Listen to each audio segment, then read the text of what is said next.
Hi, and welcome to D.1 Gravitational Fields. It's a whole new theme, the theme of fields.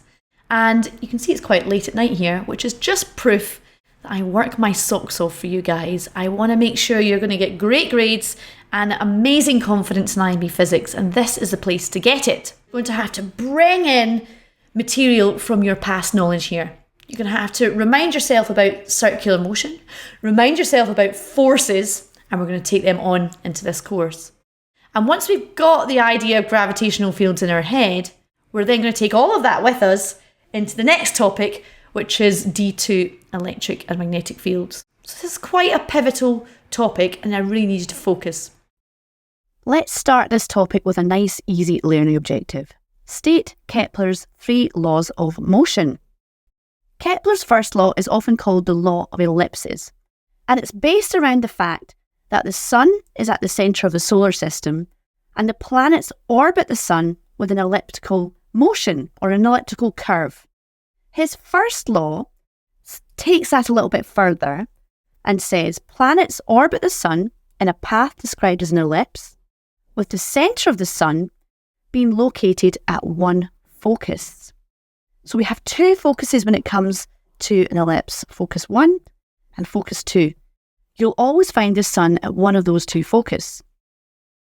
When you look at the distance from the focus to the planet, and let's call that x1, and then from the other focus to the planet, and you add them together, let's just give that a number, let's say it's z.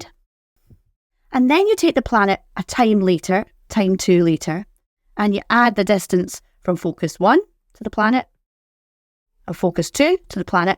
The sum is always the same. And that's what this sentence here means.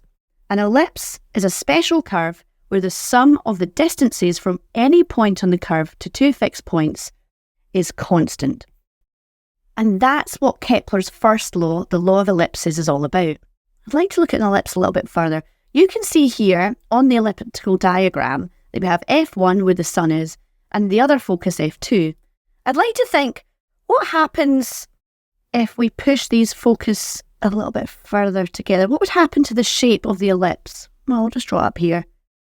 If we pushed them a little bit closer together, the ellipse wouldn't quite be as spread out and flat. It'd start to get a bit fatter, wouldn't it?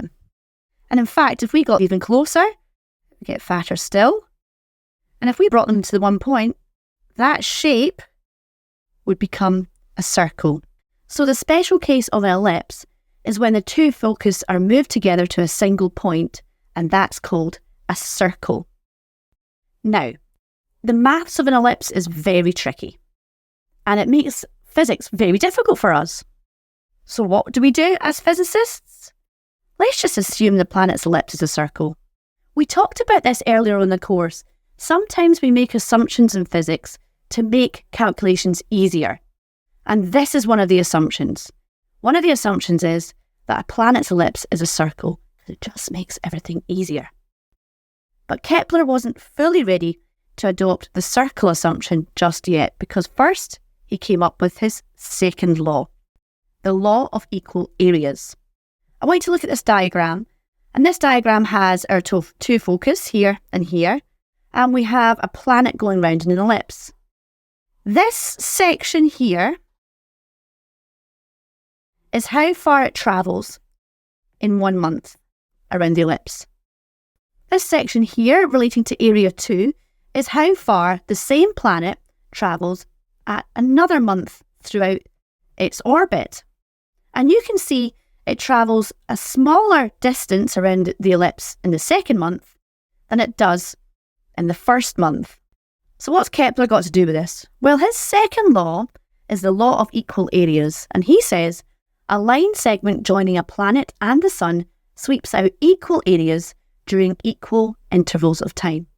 So in 1 month, this area is swept out by the planet, and in another month, this area is swept out by the planet at a different point in the ellipse, but both areas are the same. How can that be? Let's think about it in terms of energy. I want you to think about the planet. I'm going to draw the planet here. when we're looking at the first month, let's call it month 1, it's really close to the sun, which means it's going to have a low potential energy. And in month 2, it's going to have a high potential energy because it's far away from the sun, right? But this is a system where the total energy is constant. What other type of energy does it have? Well, it's moving. So that means if the total energy is constant and it's got kinetic energy, then when it's close to the sun in month 1, it must have a high kinetic energy. And when it's further away from the sun, it must have a low kinetic energy to keep that total energy constant. That means it's moving faster here and it's moving slower there.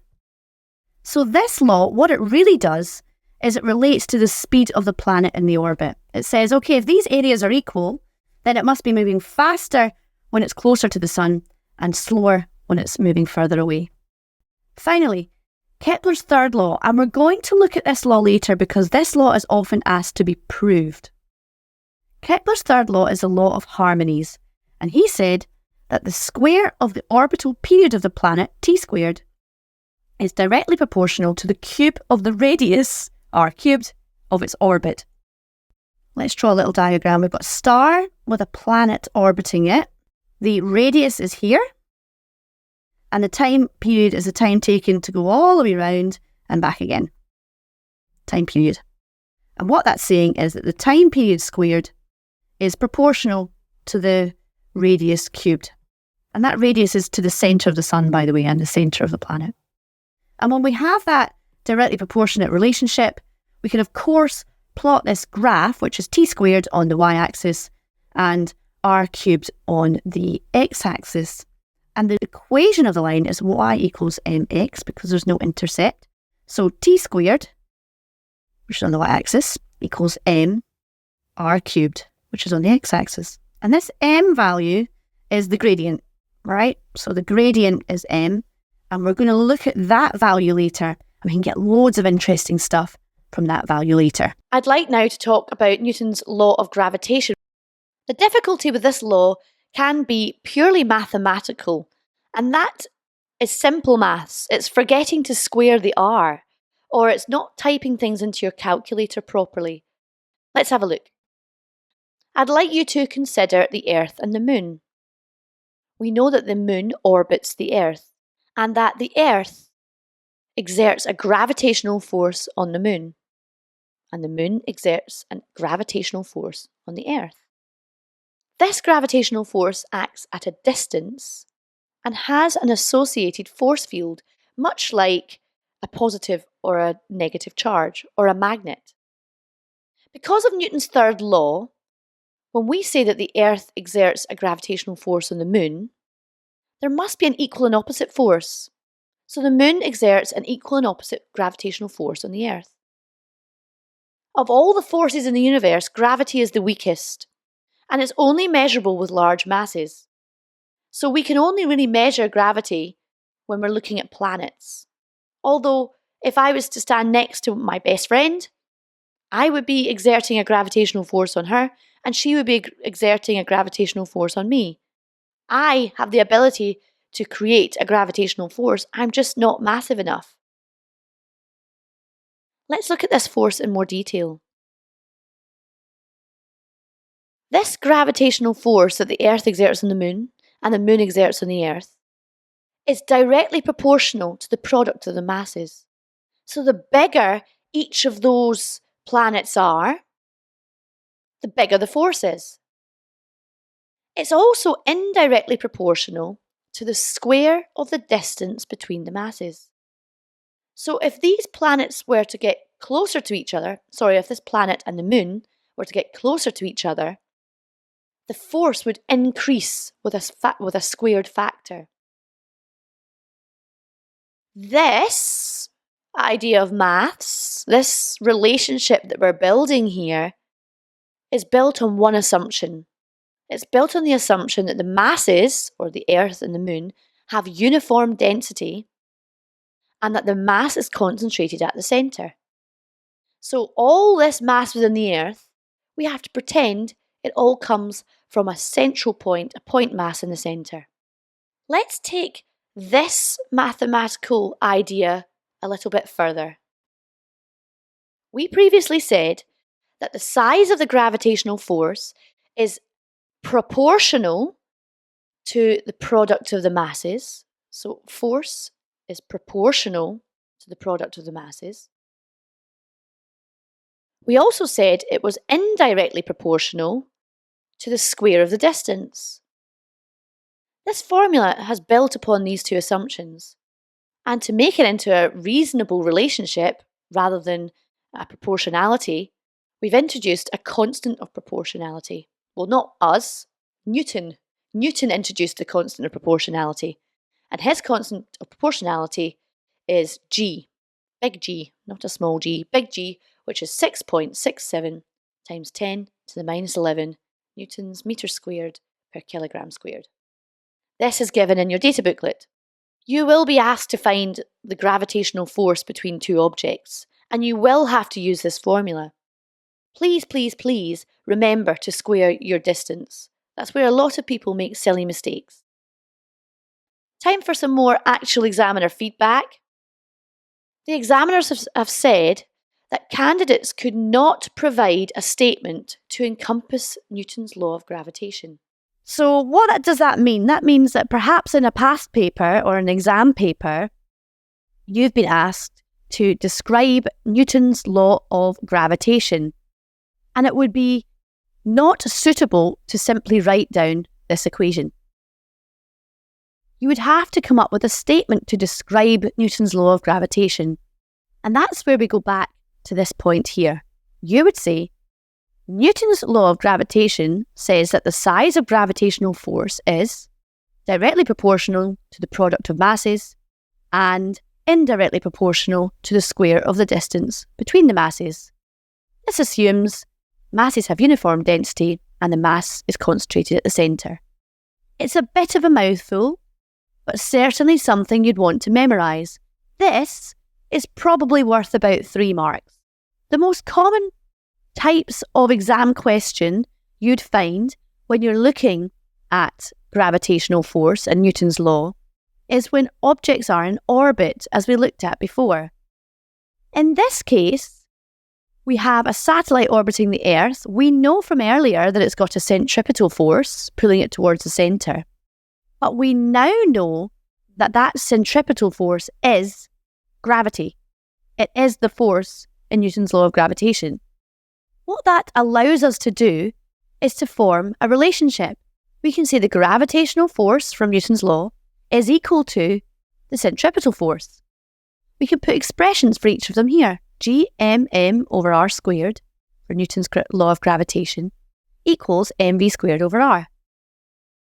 Both of these m's can cancel out, one of the r's can cancel out, and we can rearrange it to find the velocity of an object at any point depending on the mass of the central object and the radius of the object that is in orbit. So when we're looking at orbits, always remember that the gravitational force is equal to the centripetal force. And you come out with this easy, very easy expression. However, it can get more complicated. Follow me now. A recent exam paper has delved into Kepler's law, but the paper asked you to prove T is equal to the square root of 4 pi squared r cubed over gm. What? I'd understand it if you totally panicked at that stage. But the clue was they were looking at orbits. And actually, the question is pretty simple. Let's look at these orbits again. We go back to start here. The gravitational force is equal to the centripetal force. Gmm over r squared is equal to mv squared over r. We cancel out the m's. We cancel out one of the r's and rearrange v to equal this. But we also know that the linear velocity is v is equal to 2 pi r over t. So substitute this expression into here, rearrange, and you come out with this very difficult looking formula. This difficult looking formula is a representation of Kepler's third law, gravitational field strength. We are now looking at one object, one large object. Let's pretend it's the Earth or the Sun or some astronomical body. When we're thinking of large masses, a force is felt at a distance all around this large mass. And what that means is there's a field, a force field surrounding this large mass. In order for us to measure anything about that field, we use a test mass. And the reason we use a test mass is because a test mass has a small enough mass that it won't have any gravitational force of its own. That means it won't interrupt or interfere with the measurements made surrounding this large mass. And we define the gravitational field strength as the force per unit mass experienced by a small test mass. Force per unit mass. Force per unit mass. So G, which is a small g for gravitational field strength, is equal to F over m. And you may have come across this in previous studies in physics. Let's take that a little bit further. Gravitational field strength is the force per unit mass experienced by a small test mass. So G is equal to F over m. Gravitational force is equal to gmm over r squared. So instead of F, let's pop in gmm over r squared. You can see that the two smaller masses, the mass of the test mass, cancel, and we're left with gm over r squared. So our expression for gravitational field strength for large masses is gm, which is the mass of the large mass, over r squared, which is the distance between the centre of the large mass and the point where you're looking for the gravitational field strength. I'd like to look at the field lines in a little bit more detail. If you imagine this as our large mass, you can see that the gravitational field can be shown using a series of field lines. And these field lines are radial, because we're looking at this large mass from a distance. This tells us that the gravitational field strength is a vector because we do care about the direction of this value. You can see that the lines always point towards the large mass, so gravity is always attractive. You find that the lines point towards the centre of the massive object. If you were imagining those lines to extend towards each other, they would all combine at the centre of the object. You can see that the lines are perpendicular to the surface of the object, and the lines are closer together near the surface, which means that the gravitational field strength is greater when you're close to the surface. And as we increase the distance from the large mass, you can see that the distance between the gravitational field lines is greater, which means that the gravitational field strength is weaker. And that's why gravitational field strength decreases with distance from an object. There is a sort of special relationship with gravitational field strength. If you're looking at a planet, for example, and we'll say the planet is a spherical mass. Outside the spherical mass, so above the surface of the planet, and this is the surface of the planet here, and you can see this is the distance from the centre of the planet or the centre of the sphere. And what we have here is the magnitude or the size of gravitational field strength. So if we go from the surface of the planet and extend away from it, you can see that the gravitational field strength changes depending on the distance from the planet, and it changes with a 1 over r squared factor. If you go back to the formula, that makes sense to us. G is equal to gm over r squared. If the gravitational constant remains the same and the mass of the spherical body or the planet remains the same, then G is indirectly proportional to 1 over r squared. That's what this shows. However, it's a different case when you look inside the planet. So inside the planet, the relationship doesn't hold. Inside the planet, G is, or the gravitational field strength, is directly proportional to R from the centre of the mass or the centre of the planet.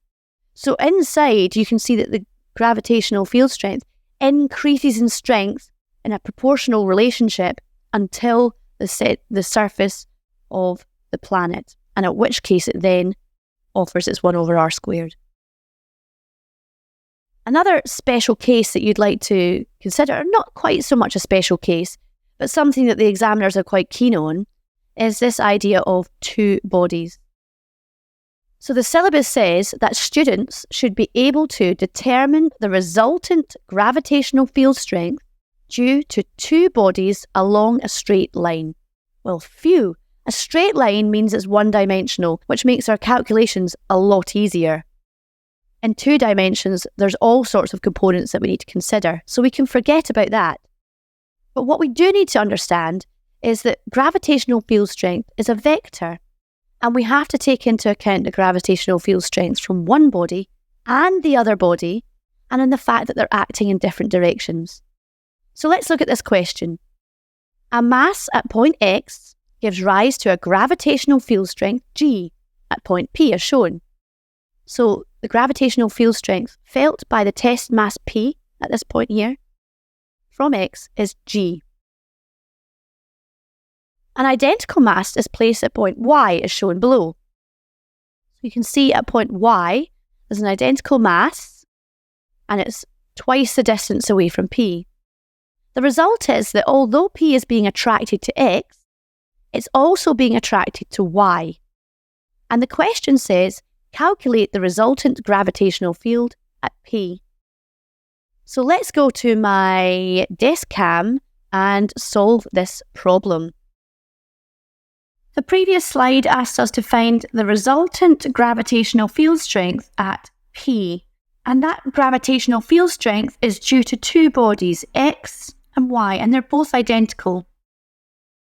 We know, if we look at body X and say that's a positive direction, we know the gravitational field strength at X is G.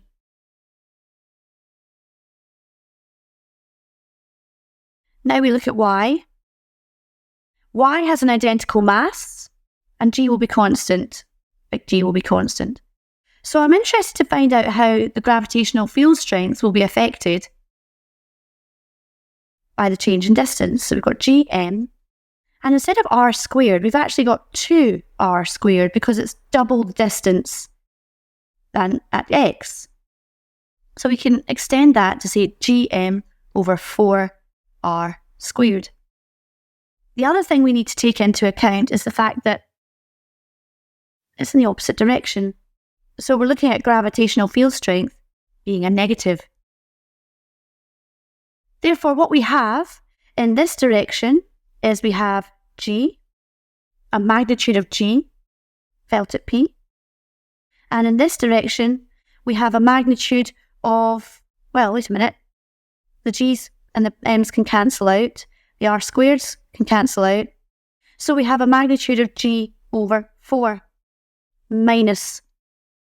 So the resultant gravitational field strength is G minus G over 4, which is 3G over 4, or 3/4 G over 4. And that's a plus, because this G is bigger than that G.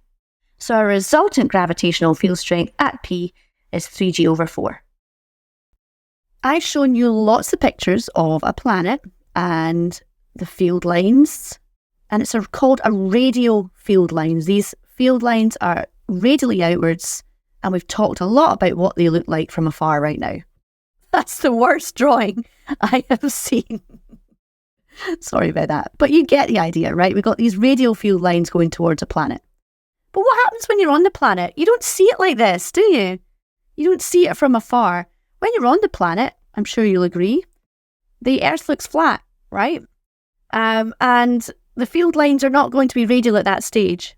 So please bear in mind that when you're looking at gravitational field lines on a planet's surface, then the field lines appear to be uniform, or uniform, not uniform. And by uniform, we mean they're all straight, they're all the same distance apart, and they're all at right angles to the surface of the planet. And you can basically assume these field lines to be uniform on the Earth's surface up until about the end of the atmosphere, really. So when we're talking about gravity on Earth, we're talking about a uniform field lines. And we're going to use equations like the gravitational force weight is equal to mg. We're not going to use equations like F equals g mm over r squared. This r squared value is a radial field. So we don't use that when we're looking at gravitation on the Earth's surface. We use the simpler equations that you probably would have learned in middle school or previous GCSE courses. This is our first higher level only learning objective, and we're looking at defining gravitational potential energy, and we're going to determine the potential energy of a point mass.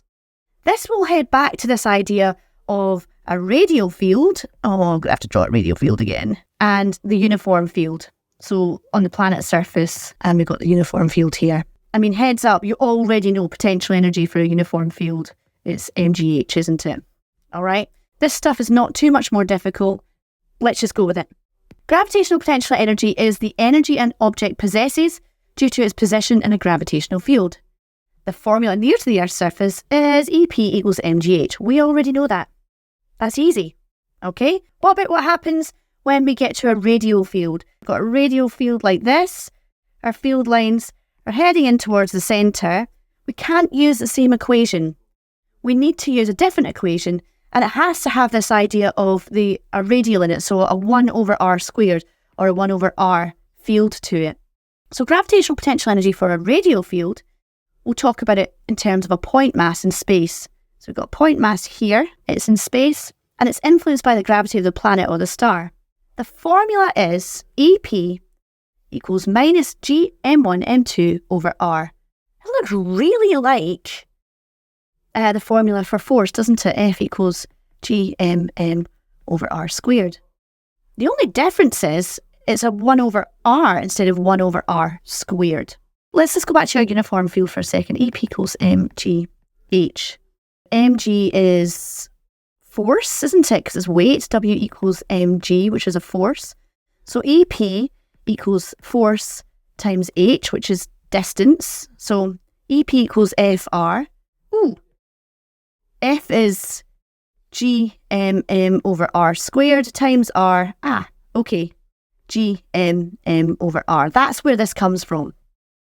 So if you're ever stuck, you can use that derivation to find out where your potential energy equation comes from. You'll notice there's a big difference here. There's a negative sign. And that negative sign indicates that the potential energy decreases as the two masses come closest together. So that by the two masses, I mean this point mass and the Earth or the planet or the star. As they get closer together, then that potential energy decreases. So at one point, the potential energy at infinity must be equal to 0. And that's where that comes from. So your negative value of potential energy indicates that potential energy at infinity is 0. And as it comes closer to the Earth, it actually gets smaller. So that's why we put the negative sign in there. Let's take that concept and move on to something called gravitational potential. Before I actually spell out what gravitational potential is, I'd like to just give you a couple of facts about gravitational potential. It just helps give us context before we sort of delve deeper into what gravitational potential actually is. Okay, so the first thing you should know about gravitational potential is that the biggest value you can get is 0. All other values are less than 0. So it's highly likely that you're going to see everything as negative when you look at a gravitational potential. I've told you that the gravitational potential is 0. That's the maximum value you can get. And that only happens when a mass is at infinity. So in reality, it's a theoretical idea that gravitational would be 0 because we can't really ever get to infinity. But for the purposes of understanding physics, gravitational potential is 0 at infinity and has a negative value anywhere else. It's not a vector, it is a scalar, but it does have a negative sign. That means that it has a magnitude, but it doesn't have a direction. Okay, so you will see a negative sign, but it's not a vector. Quite important to remember that when you're looking to add gravitational potential values together. So if we take a 1 kilogram mass and hold it at infinity, It's the top line on this diagram underneath me. And then start moving it towards the Earth. Work needs to be done for that to happen. Energy has to be transferred into that system for that 1 kilogram mass to move towards the Earth's surface. And the closer you get towards the Earth's surface, the more work that has to be done. So we finally come to our definition of gravitational potential. And the definition is the work done per unit mass in moving a mass from infinity to a point in space. In a 3D sphere around the Earth, there are areas or surfaces that all require the same amount of work to be done to bring that 1 kilogram to that point. And these surfaces are called equipotential surfaces. Now, it's really difficult to draw that in 3D. So what you're usually going to see in your textbook are lines, dotted lines surrounding the Earth, and they're called equipotential lines. And that is us looking at that in 2D. But in real life, you're going to have these sort of spheres or surfaces around the Earth where all the potential is the same. Now, interestingly, because the potential is the same on these surfaces, if you move a 1 kilogram mass around that equipotential surface, then no work is done. That kind of feels weird, because if you imagine holding a 1 kilogram mass and moving it horizontal or parallel to the Earth's surface, no work is done on that mass. If you move it up and down, then work is done because you're transferring between equipotential surfaces. So work is only done when a mass is moved between equipotential surfaces. And there's a little formula there that's given in the data booklet, and it's W equals mass, so however much of the mass is, times the change in potential between those surfaces. With gravitational fields, we have a radial field and a uniform field. Now let's look at the radial field here. You can see we've got the Earth in the middle there. And we have some gravitational field lines pointing towards the centre because gravitation is always attractive. But our equipotential lines are concentric circles. And they are at right angles to the electric field lines. If I was to take a mass and pop it anywhere on one of these gravitational equipotential lines and move it around like this, on the line at all times, no work is done. I could do this. And no work is done. It's path independent, and no work is done when moving around an equipotential line. However, if I was to take a mass here and move it to there, then yes, work would be done, and we're moving between equipotential lines. Again, I can do it this way. Doesn't matter what the path is, as long as it ends up between these two potential lines, that's how much work is done. So we care about the difference in potential. So if we're moving a ball, it would be something like 50 grams. And if we're moving a car between those equipotential lines, it would be something like 1,000 kilograms. Going to the uniform field. Now, the uniform field is exclusively for when you are at this Earth's surface. Because obviously, if we look at the Earth from far away, as we do on the radial side, you can see that it's a radial field and it's a radial object, it's spherical. But if you're looking at something from the uniform side, it's very close to the Earth and we treat it as it's a uniform field. And you can see that our lines our equipotential lines are parallel and equally spaced. It's the same rule. If I take a mass, let's say I'm holding up a dog, and I move it like this, go that way and then that way, but stay on the same line, then no work is done. If I take a dog and move it up to the top of the tree, then work is done, and we can calculate the work done by using W equals the mass of the dog times the change in potential between these two equipotential lines. I'd like to take this a little bit further, and let's consider the gravitational potential of a uniform field. Okay, so this is your Earth's surface, and our gravitational field lines are pointing down towards the Earth's surface. And let's say this is infinity. There are points all the way up to infinity where we have equipotential surfaces. And between these equipotential surfaces, we have a change in potential. If we plot, let's call this the potential, and this the distance. If we plot the values of potential against distance, we have a graph that looks like this. It's a straight line, constant gradient, it's negative. This number here is 0. And that's because your potential energy at infinity is 0. And any potential energy before that, but close to the Earth's surface, is negative.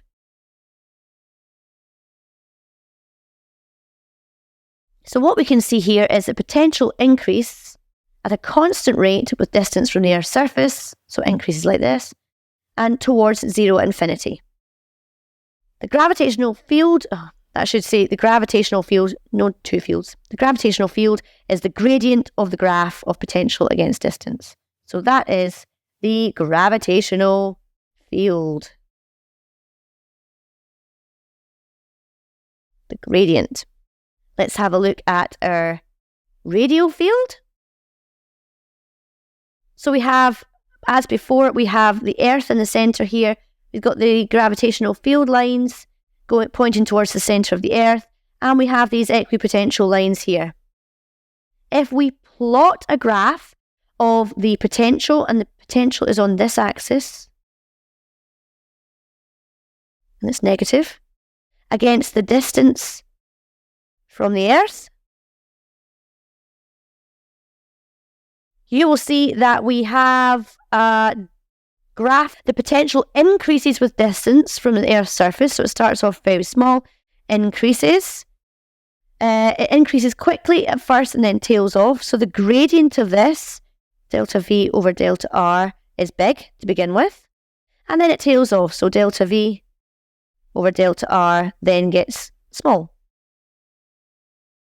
It does not increase at a constant rate like the uniform field. Again, the gravitational field is the gradient of the graph of potential against distance. So the gravitational field at this stage here is big, and the gravitational field at this stage here is small. So the gravitational field decreases with distance from the Earth's surface, which we know, but this is just giving you a mathematical way of dealing with it. There are two learning objectives that are important for you to learn and understand. And really, once you get these, there's not an awful lot left to escape velocity. There are two. The first one is define escape velocity. So that's a nice one because it's easy marks. You might get 1 or 2 marks for that just for memorization. And the second one is to solve problems involving the speed required to escape the gravitational field of a planet. So what that means is solve problems using the escape velocity formula. What we have here is a chap jumping off, a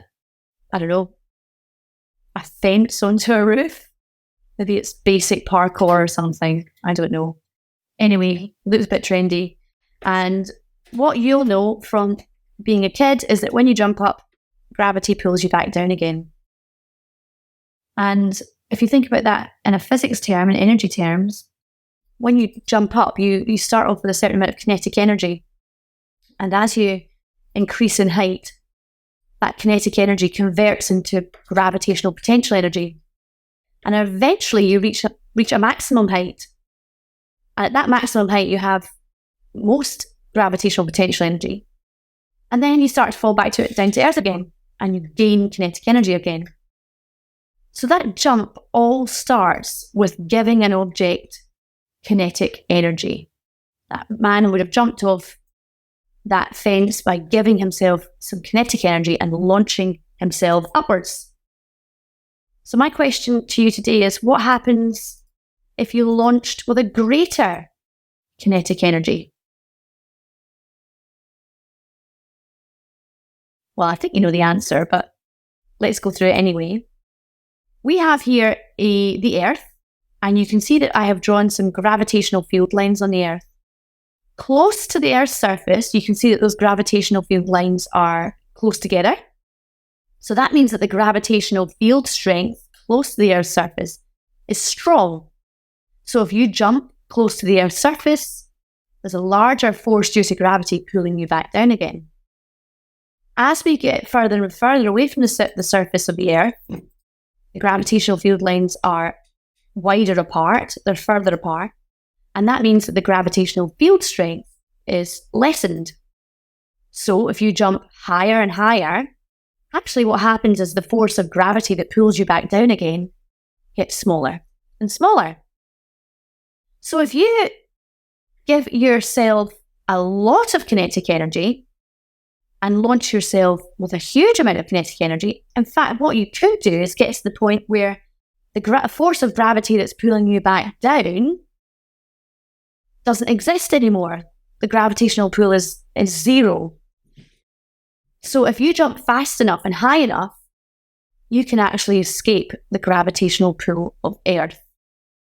And that is what escape velocity is defined as. Escape velocity is defined as the minimum speed of an object needed to escape the gravitational attraction of the planet. So what speed do I have to launch something from the Earth's surface to make it go into space and never come back again? With that, I don't want an engine attached to it like this rocket. I want it to be completely free of forces once it's been launched. And if you can launch an object, so imagine we had the power to throw a ball really, really fast. If we can launch a ball with a certain speed and kinetic energy, imagine it travelling up so far to above the Earth's surface that it escapes the gravitational field into the planet and never returns again, just goes into space for an ever and ever. Now, there is a formula for escape speed, and it is derived from this idea of kinetic energy turning into potential energy. This derivation is relatively simple, actually, but I beg you not to learn it. It's a complete waste of your time to do that. But let's walk through it together right now. So to completely escape from the gravitational attraction of the planet, the body must be given enough kinetic energy to take it to a position where its potential energy is zero. So that means that if gravitational potential energy is zero at infinity, then it has to be a minus number on the Earth's surface. So the expression for the change in gravitational potential energy will be G big M small m over R. And that's the expression we're going to use for gravitational potential energy. We know that once it's launched, it's going to have all the kinetic energy and it's going to turn into all the potential energy at maximum height. So we can equate those two equations, half mv squared equals gmm over r. We can cancel out the small m's, move the half over so it's 2, and then take a square root, and we've got the escape velocity is equal to 2gm over r all squared, which is a pretty simple formula actually. And what we see in relation to the escape velocity is the escape velocity only depends on two things. It depends on the mass of the planet and the radius of the planet. It doesn't depend on the mass of the object at all. So you could launch an elephant and you could launch a peanut. They would both be launched at the same speed to escape the planet, the Earth's gravitational field. It doesn't matter what the actual object is. It only matters about the details of the planet. So as the mass of the planet gets larger, the escape velocity gets larger. So on Earth, I think the escape velocity is around about 11 kilometers per second, which doesn't sound very much, but think about kilometers per second. That is quite a lot, isn't it? On Earth, the escape velocity is 11 kilometers per second. And on Venus, because Venus is a much more massive planet, the escape velocity on Venus would be larger. It also depends on the radius of the planet, but this is an inverse relationship. So as the radius of the planet gets larger, the escape velocity gets smaller. And that's because if we go back to the formula in the previous slide, you can see that r is on the denominator and mass is on the top. So the escape velocity and mass are not directly proportional, but they are in proportion. But the escape velocity and radius are of inverse proportion. We can simplify this equation to a much easier equation. If you go to your data booklet, you can see that the expression for the gravitational field strength is small g, which is the gravitational field strength on any planet, is equal to big G, which is Newton's gravitational constant, times m over r squared. Now we can do some fancy maths, and we can use the relationship above and substitute it into the relationship we have for escape velocity, and you get a much simplified version of escape velocity. VE is equal to 2gr all square rooted. So this equation that I have circled in red is not in the data booklet, whereas the equation in the middle is in the data booklet. My suggestion to you is it might be useful to memorise this more simplified equation. It might make life a little bit easier in your ratio questions going forward.